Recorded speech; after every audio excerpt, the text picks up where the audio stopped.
As we play out these roles to a T, we must at times see how stressful the world can be.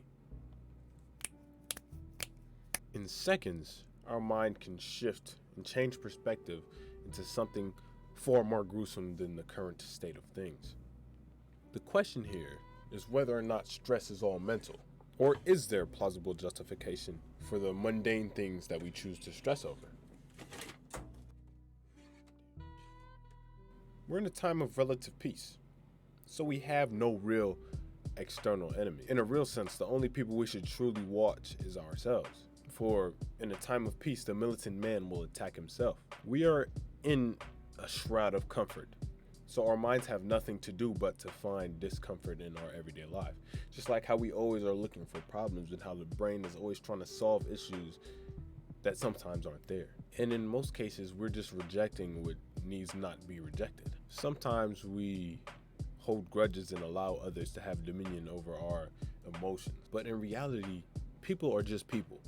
And it's the connotation of our own minds that creates this distinction between good interaction and bad and negative and positive. We have no enemies.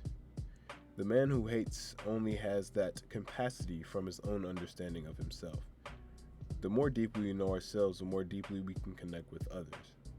It is the people who attempt to force relations through random spouts of information in order to bring a false sense of understanding that have no true allies. That is to say that the more we push out our own projection of our image of ourselves that's not holistically true, or maybe a little bit fabricated, the more people who think they have connections to us don't genuinely have them. We tell people all this information in order to make them seem closer to us. But true relationships aren't built off of random spouts of knowledge. They're built off of time and effort, energy, and sometimes not even time. It's built off of understanding. And if what you're understanding isn't truly grounded in like fact, or at least some sense of integrity, then who you're getting to know isn't really that person. Expression should not be forced or withheld. To eliminate the corruption of the mind, we must start by living in the body. And what I mean by this is listen to your body. Fact check your mind. And that's how you get rid of stress. See where it's coming from and ask yourself if it's reliable.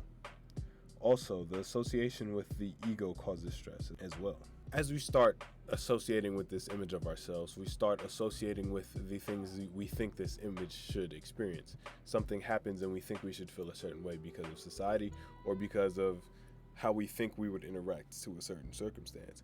And like I said before, we're not our thoughts or emotions. We're mainly just the reactions to our external stimulant. To protect yourself from this certain suffering, shroud yourself in the present moment. However, do not add to it. Either just see it as is or just sit there and listen. To be wholly here rather than in the mind. For the mind is not external, only internally in control. Control your focus to focus. Don't reject the mind, use it as a tool. It cannot know the future, only able to assume. So use it in moderation rather than excess. There has to be some sort of form of intelligence that isn't just mental.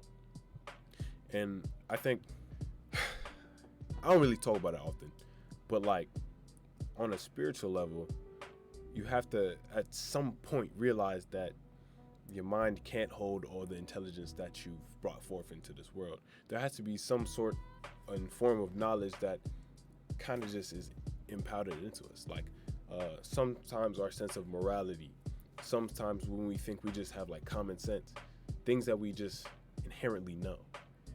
These forms of intelligence like interaction and whether or not what we're doing for somebody is good or bad. It's those sorts of like empathy and things that aren't really taught. That's the intelligence we should focus on.